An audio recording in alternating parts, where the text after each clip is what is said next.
Hola, ¿cómo estás?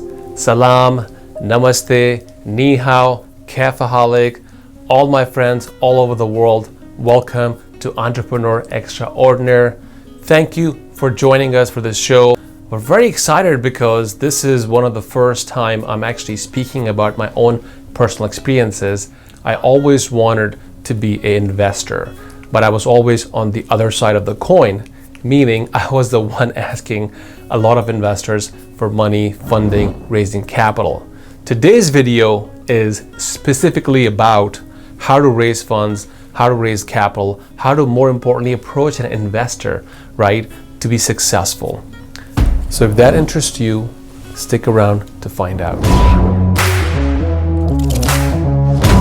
Okay, so step number 3, okay? Now that they know that you're a credible person and you maybe have a college degree, maybe you don't, but you've been reading about finance and real estate and you're really interested, you have some knowledge, they want to know, what do you know about real estate? Even if you haven't done any deal, that's okay. If you've done the deals, tell them about the deals. Tell them, I built this building, I built this rehab, I have done this bar methods, I know how to do wholesaling, I know how to, whatever that may be, share that with them. But if you haven't, or if you have a website, you can also share them the website, the portfolio that you have, YouTube channel you might have.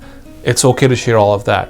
But if you haven't, that's okay. Tell them about your knowledge. You must know the real estate terms that they talk under, okay? Which is NOI, ROI, IRR, cash on cash return, okay? Commercial, class A building, class B building, blah, blah, blah, right? So know the terms because they want to know if you can speak the language, if you can hang with them.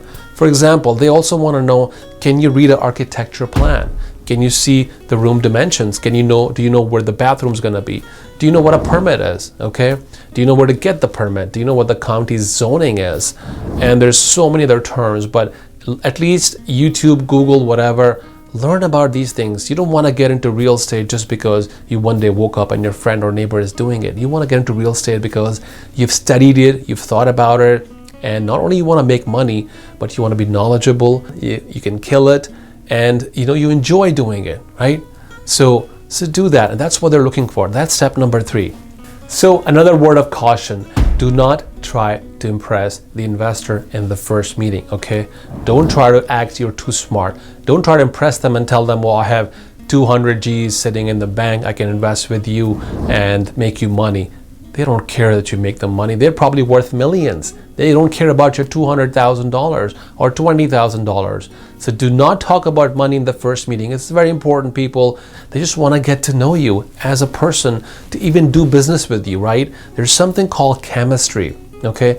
You have to see if there's chemistry or not. Because if the personalities don't get along, guess what? You're never going to find the money or get the money. So don't worry about the money at first, okay?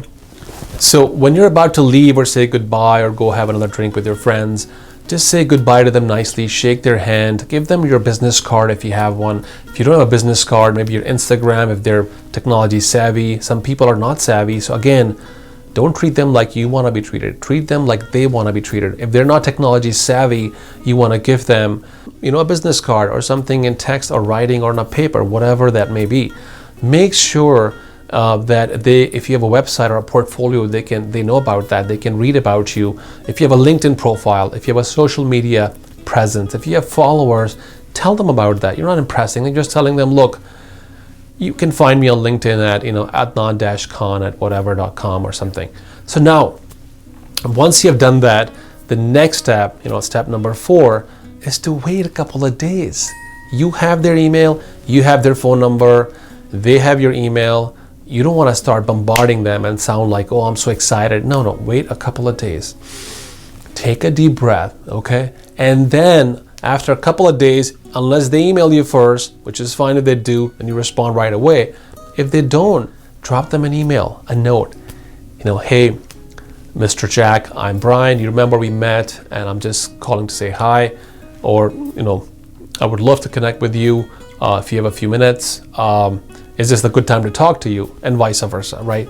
Just drop them a couple of notes. Now, when they respond back, that's when you tell them, okay, that means they remember you, they acknowledge you, they know who you are. Now you want to just drop all the details, the money, the ARV, the cost of repairs, the kind of repairs, okay? Not just the repair, not just it's going to take 10 grand to repair. What are you repairing? Why are you repairing? If I'm going to give you the money, what are you going to use that money for? Is that for plumbing? Is that for electrical? Is that for HVAC? You know, all those details. You want to know the neighborhood. Send them as many, pictures or stats about the neighborhood, the walk store in the neighborhood, the kind of neighborhood, the crime rate, whatever information you have. This is the time to impress them with your information. So you want to just drop a bomb and make sure these guys or ladies, they can see that you know what you're talking about and you've thought about it. You spent at least 2 to 3 hours researching this property. You know the neighborhood, you know the cost of sale, you know the cost of purchase, exactly what amount of money you're looking for, exactly what kind of things you're going to be spending on that money for, and everything else. Okay, now you play that card. Okay, so now last thing, if they are interested in doing business with you, they like the property or the deal, or they may not like the property or deal, and that's fine.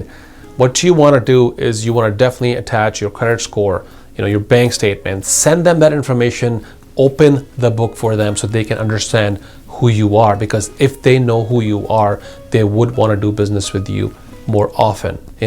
People and the investors especially are curious about how you represent yourself. So it's very important that you give us as much information about yourself as possible so we can help you.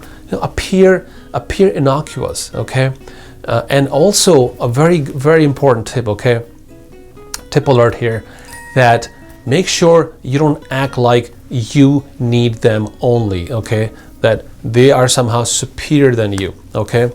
Make it like a mutual arrangement. What do I mean by that? So what you want to do is you want to tell them, here's why I can make a better partner for you and also benefit you in many ways as much as you can benefit me. Okay, if the deals you're bringing and the energy and the time that they may not have, okay, and maybe even some funds if you have are bringing, is value add, this is the time to put those things in there so they understand what value you're bringing. Okay, never think that the investor is doing you a favor. Okay, you're doing them as much of a favor by bringing them the deals as much as they are to you. You both need each other, because this shows that, I value myself, right? I value myself. Okay, I don't think you're better than me. Okay, you may be ahead of me, but we're both equal, mutual respect, and one day I want to be like you. So another tip I want to leave you with lastly here is that, a lot of investors, especially if you don't have any experience in investing, right? You can ask them, I have a lot of knowledge of real estate. I've read these books. I have been online. I've been a member of these chapters, these LinkedIn groups, these social media groups. I would love for you to mentor me. Okay. A lot of investors, they love that, and they will mentor you. Okay. They'll groom you if you show them that you have the thirst, the knowledge, and the desire, and the ability, and the smarts to do that. So I hope these tips are helpful for you.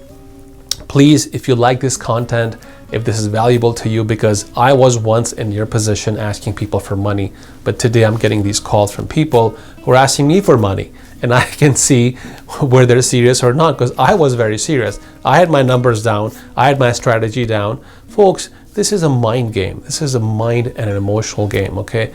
It's about human nature. It's not about the money, okay? You will get the money once they get to know you and they think that you're a smart person, a smart girl. And for you ladies out there, you want to be professional. You want to keep it totally professional. And guys too, you don't want to pass any personal comments about their tie, about their scarf, about their, pocket square or their glasses. If you want to compliment somebody, compliment on their intelligence, on their work, on their accomplishments. When you get personal like that, that's for later, okay? Don't make any sleazy comments. Don't make any cheesy comments. Again, don't be socially awkward if you want to have any success with any investors, okay? So thank you again. Please join our community on LinkedIn, on Facebook, on Instagram, all the platforms, TikTok, and connect with us. DM me on Instagram if you like, and I'd be happy to help you. With that, I want to thank you for your time. Have a great day. I'll see you guys next. Bye.